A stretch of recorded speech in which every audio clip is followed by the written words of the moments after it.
Hello, good morning, everyone, and welcome to the workshop on effective legal frameworks for building the digital economy.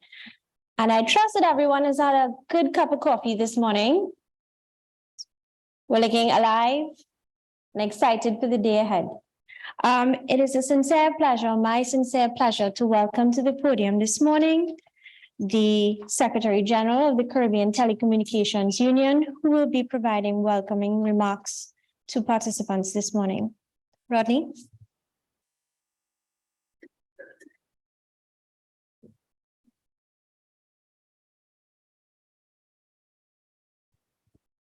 Good morning. I want to welcome all of you, and in particular, the Honorable Dale Marshall, the Attorney General and Minister of Legal Affairs for the Government of Barbados. The Honorable Grenville Williams, also the Attorney General and Minister of Legal Affairs, St. Vincent and the Grenadines. Mr. Chris Southworth, Secretary General, International Chamber of Commerce. Mr. Paulo Kautoke, Senior Director, Trade, Oceans and Natural Resources, Commonwealth Connectivity Agenda.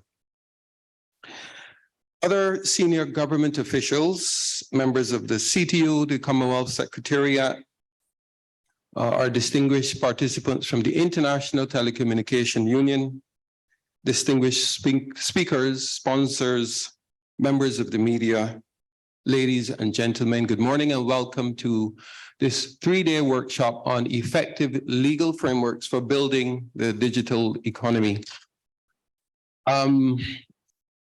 It represents a collaboration between the Commonwealth Secretariat, many months of hard work with Vashti Maharaj, who's with the Commonwealth Secretariat, and the CTU team to really set the context for how do we build a digital economy? What is the legal framework? What pieces of legislation, what regulatory framework do we need to drive digital economies? And there's been a great focus on digital economies, quite rightfully, because of the Fourth Industrial Revolution. Many governments are establishing ministries with responsibility for technology and digital transformation here in Barbados. I was pleased to work with the new Ministry of Digital Transformation. Well, it's called Ministry of Innovation, Science and Smart Technology. Initially, I believe it's now called Ministry of Industry, Innovation and Smart Technology. In Trinidad and Tobago, there's the Ministry of Digital Transformation. All of these with an understanding that to move forward in today's new technologically driven environment, that it is important to set the legal frameworks to drive and promote and encourage digital transformation across all sectors. There's so many technologies that are impacting us today across the board. Very recently, of course, things like artificial intelligence. And in fact, you may be familiar with one called ChatGPT, which it is a new artificial intelligence-based search engine. Well, it's an artificial intelligence tool, but it is made available to the public. And in fact, I asked it to write my opening remarks for me. And I did quite a good job, but I just asked it to do it just to see what it would actually produce. But it is quite good, and I encourage you to go and see what the capabilities are for artificial intelligence. And the bottom line is that it is predicted that AI will replace many jobs that we believe now are not capable of being provided by computer systems will in fact be provided within the next 5 to 10 years. So even mine perhaps would probably be replaced by AI. So who knows? Anyway, we are pleased to have this collaboration. We have interactive sessions planned for over the next few days.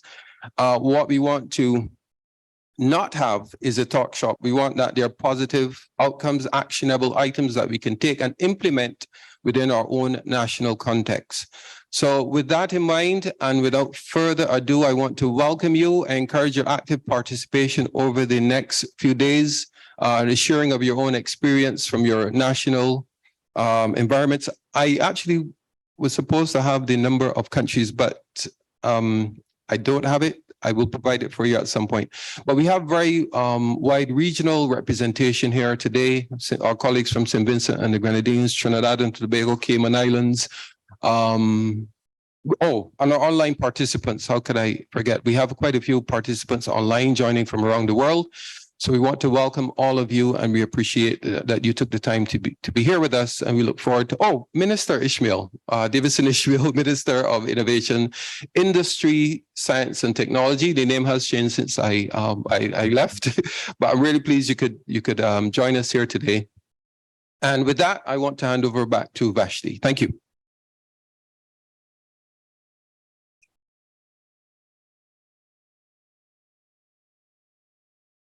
Thank you very much, Secretary General. At this time, I'd like to invite the Senior Director of the Trade, Oceans and Natural Resources Directorate of the Commonwealth Secretariat, my Senior Director, Mr. Paulo Kautoke, will be delivering opening remarks virtually, and I will hand over to our AV team to allow Paulo to deliver his remarks.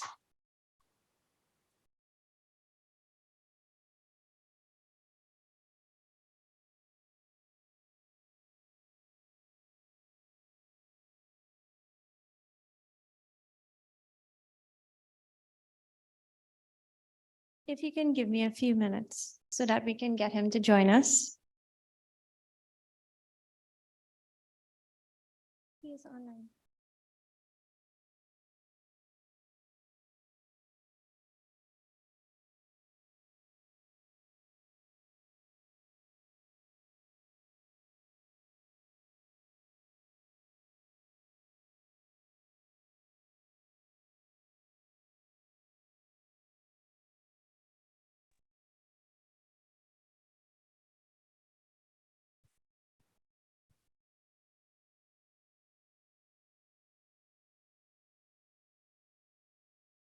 Can you hear me?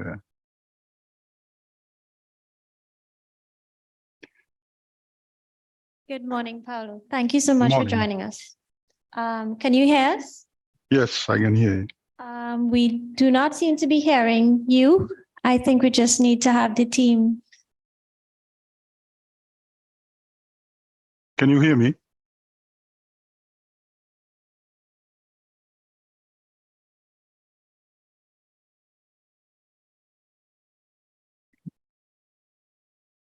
Yeah, can you hear me?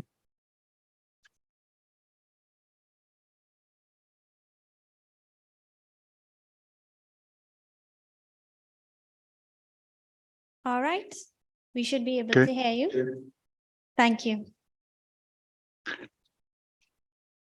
Thank you, Secretary General of the Caribbean Telecommunications Union, Mr. Rodney Taylor, Honorable Attorney General and Minister of Legal Affairs, Barbados, Mr. Dale Dermot Marshall, Honorable Ministers who are joining the call in the conference, distinguished participants, ladies and gentlemen.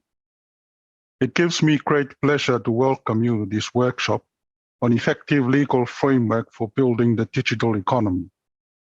Let me begin by expressing my appreciation to you all for taking time off your busy schedule to join us today and for the upcoming 2 days.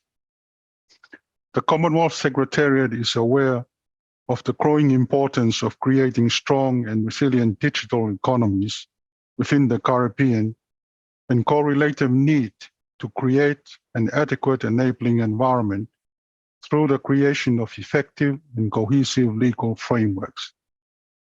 In this regard, we have, through the Commonwealth Connectivity Agenda, collaborated with the Caribbean Telecommunications Union to build capacity among key policymakers, government officials, senior ICT officials and technocrats, as well as legal reform officers and regional stakeholders involved in the information communications and technology and the digital economy spheres.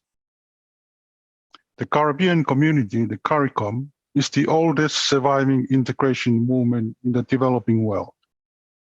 Comprising 20 countries, and home to approximately 16 million citizens, 60% of whom are under the age of 30. As a region renowned for its vibrancy and resilience, the Caribbean has certainly risen to the challenge in the wake of the global pandemic and recent international trade disruptions by placing digital transformation at the forefront. Such regional commitment has been evidenced by the unanimous agreement of the CARICOM Ministers of ICT in February 2021 to accelerate the region's digital transformation.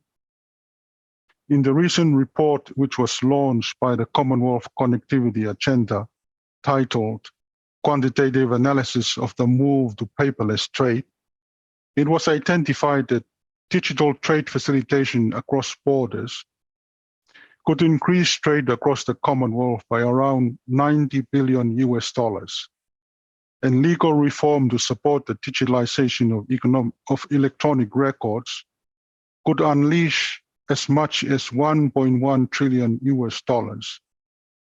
bringing the total benefit from paperless trade to nearly $1.2 trillion by 2026.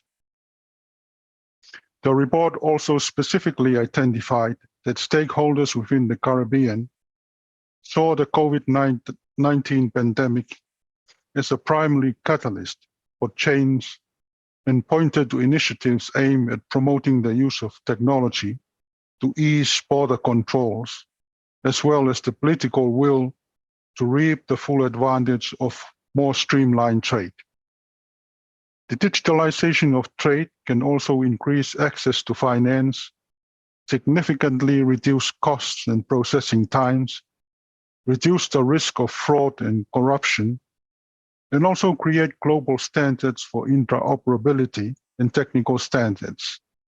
In order to unleash the multiplicity of benefits of paperless trade, it is absolutely essential to engage in appropriate legal reform, as this provides the requisite foundations for creating an enabling environment for a thriving digital ecosystem. Mindful of this, we at the Secretariat are here to provide the necessary support and assistance in the region's legal effort.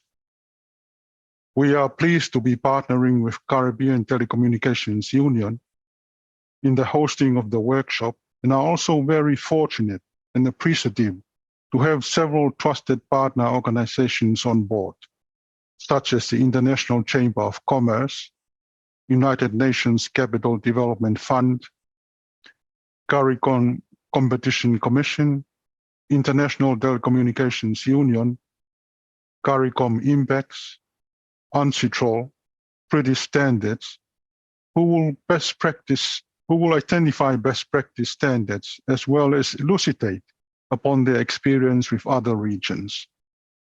The agenda for the workshop covers a broad range of topic areas, focusing on key legislative building blocks in national frameworks that support the digital economy, as well as international perspectives on building the digital economy.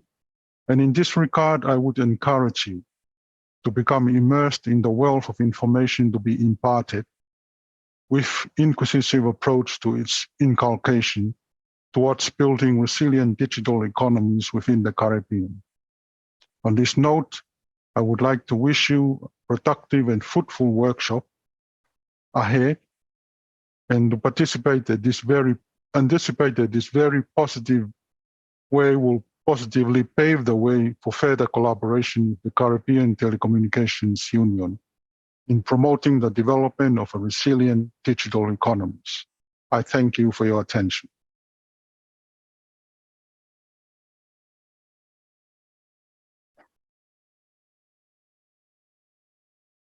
Thank you very much, Paulo. And at this time, it is my distinct pleasure to invite to the podium Honorable Dale Marshall, the Attorney General and Minister of Legal Affairs of the Government of Barbados.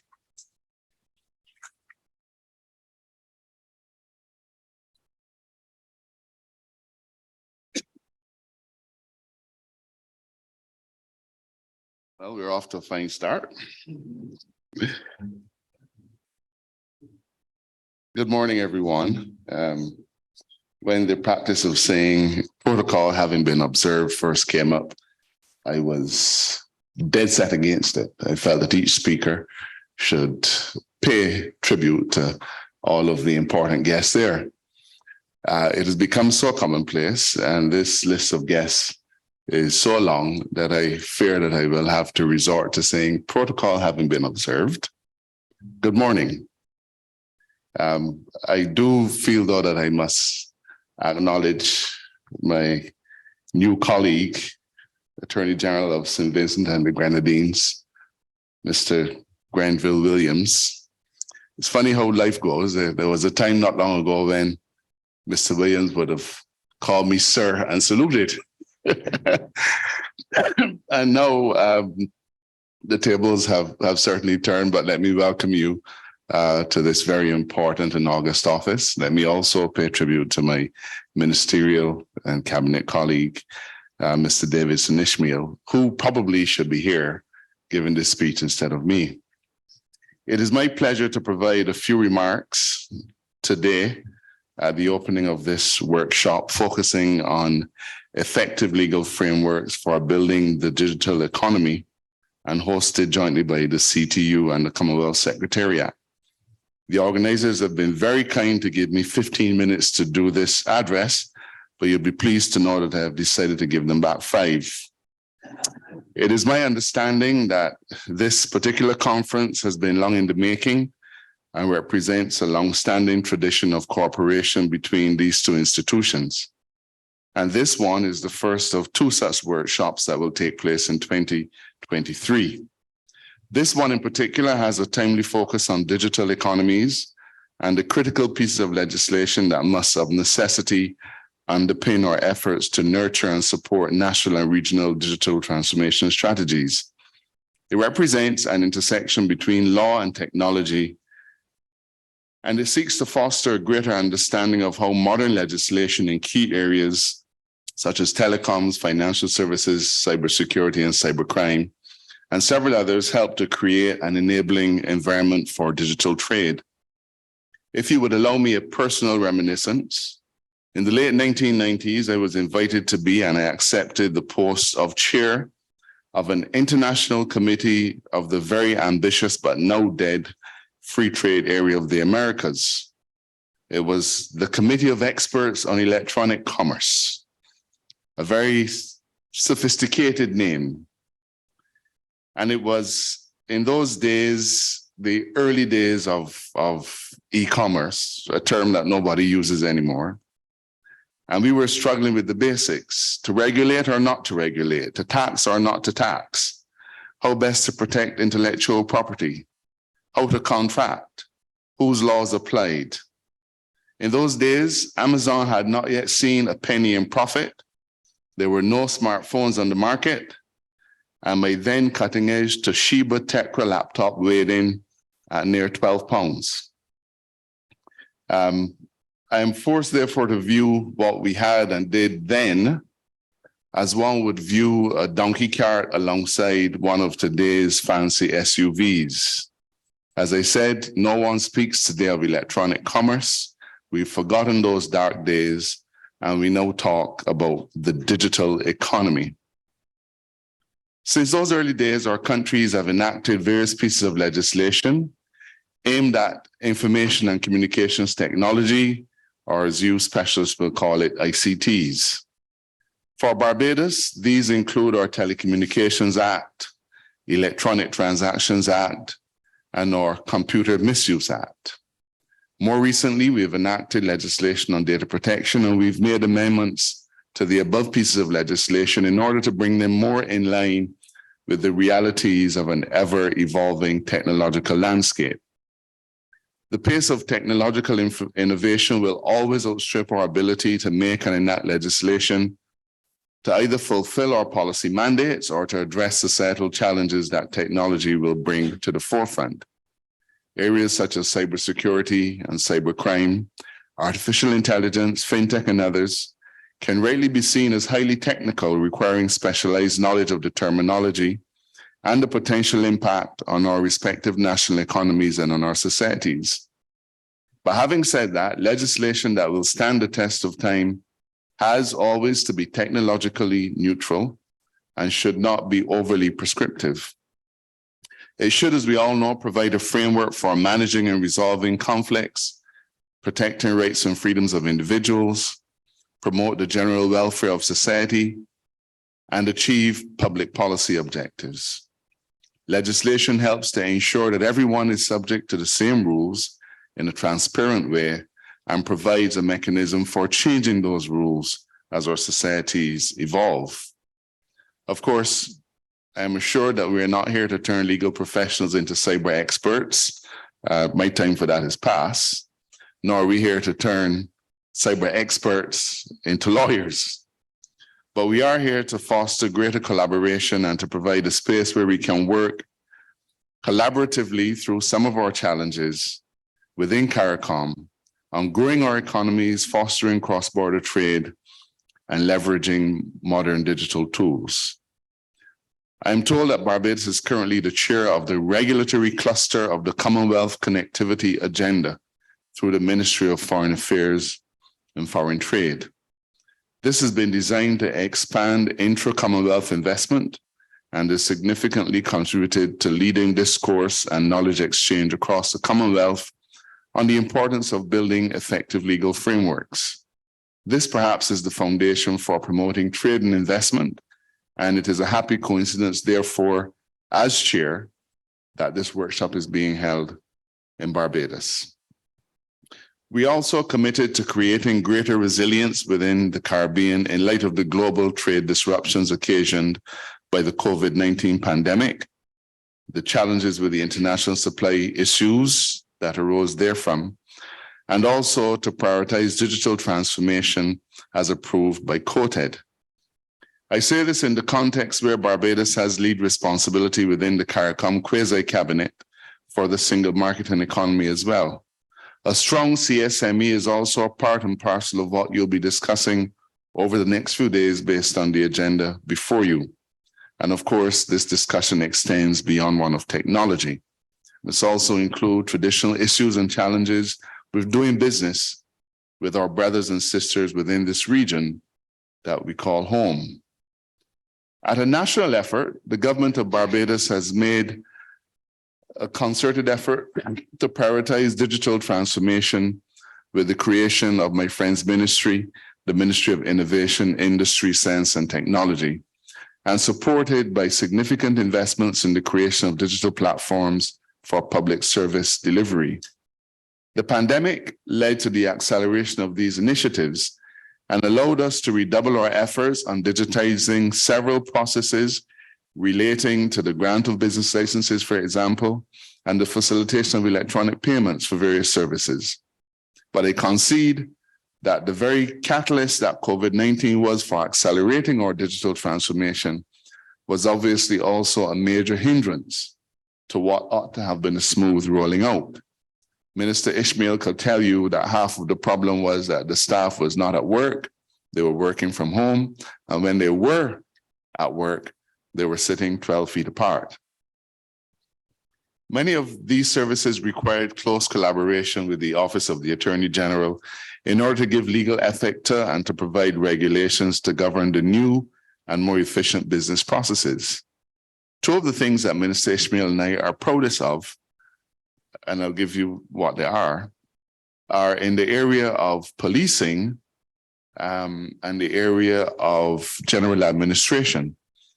In policing, we had a challenge where an individual who applied for a police certificate of character had to wait 12 weeks to get an appointment. They would go in, get fingerprinted, and then wait another 5 or 6 weeks to have the certificate of character issued to them.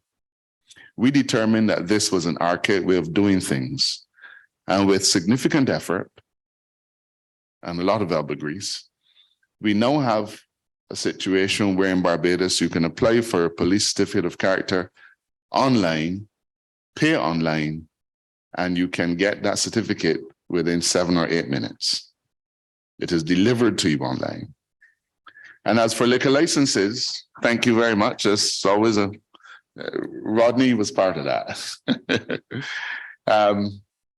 And with liquor licenses, for example, under the not so long ago, if you applied for a liquor license, you had to make your application, hand it in at the magistrate's court, pay your fee, and then be summoned to court only on Mondays, and wait until your particular applications was called, appear shivering before a magistrate and a total committee of 3 to be told whether you were going to get your liquor license or not. All of that is out the window. You apply online, pay online, and you get your liquor license within a matter of an hour or 2. Of course, there's a lot more to be done, and Minister Ishmael, young and vibrant, is just the person to do it. Mr. Chair, I think I might take back my 5 minutes. Let me fast forward though. We recognize that this is a constantly changing environment. And in many respects, there's a great risk that Caribbean governments can lag behind. We've lagged behind in many areas over the years. There are some who were saying not long ago that we were lagging behind in the area of fintech. And then, of course, we had the Sam Bankman-Fried debacle in our sister country, the Bahamas. It would probably be inopportune for me to say that as I was preparing this speech last night, and I wrote Sam Bankman-Fried, I thought, with a name like that, you're almost doomed to disaster. Sam Bankman-Fried. And of course, by the time I added Bernie Madoff to the equation, I had to start writing because it was laughing at my own efforts. But we mustn't allow what happened to FTX to cause us to recoil and cower and run from emerging systems. If you look at our history, you will know that we had the Great Depression, which had pretty much every bank in the world on the verge of collapse. And in more recent times, we had the Bank of Credit and Commerce International, BCCI, and then we had Enron, and then we had Bear Stearns. These things happen from time to time, but we must always view them through a lens of optimism and determine that we will be there whenever the dust clears. I'm pleased to see the level of interest by both traditional and new players on our local market, offering innovative solutions that enable the movement of money by way of our mobile phones. Barbados will ensure that there is the requisite regulatory environment through its institutions, such as the FSC, Financial Services Commission, the Central Bank, and the Fair Trading Commission in particular, to nurture this fast-growing financial services area. I'm coming close to the end. In my view, we cannot look to develop the digital economy across the region in any serious way without considering the issue of how we deal with the negative impacts, the negative aspects. And in that regard, I'm referring to cybercrime. Barbados has enlisted its Law Reform Commission, chaired by Sir David Simmons, to produce for us a cybercrime statute which will replace our 2005 Computer Misuse Act. And as I was reflecting with Rodney earlier, that the name of our 2005 statute speaks wonders. It is called the Computer Misuse Act. That was its focus, how people misused the technology. But it didn't get into the specifics. It didn't get into the nitty-gritty. It was a very general statute prevalent at the time. But as time moved on, we recognized how poor it was as a statute to govern criminal behavior. Our new statute, when passed, will provide specifically for the combating of cybercrime in all of its iterations, from illegal access to computer systems, to computer-related fraud, to child pornography and child grooming and cyberbullying. And all of these things we try and contort ourselves to see if we can fit it into something now called computer misuse.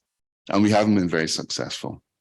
That particular draft statute is now in the hands of my ministerial colleague, and I expect that we will have it in Parliament within the next 2 months. And as a senior minister, I know he's taking that as a directive more than as a hint. Let me close by welcoming all of you to Barbados.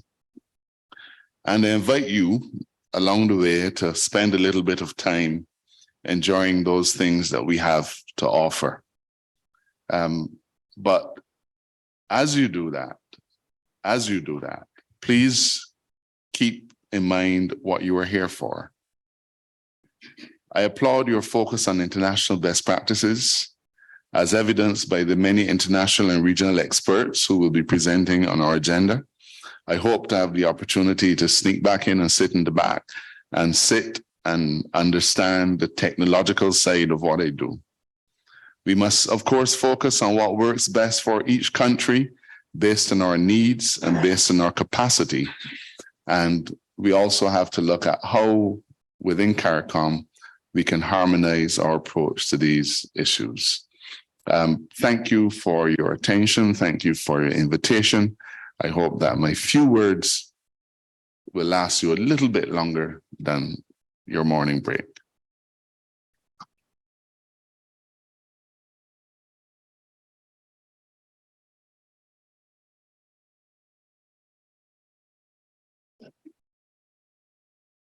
Thank you very much, Honorable Attorney General, for your warm and gracious welcome by our host country and your keen words about the evolution from e-commerce to the digital economy, loaded with many words of wisdom on what we should focus on.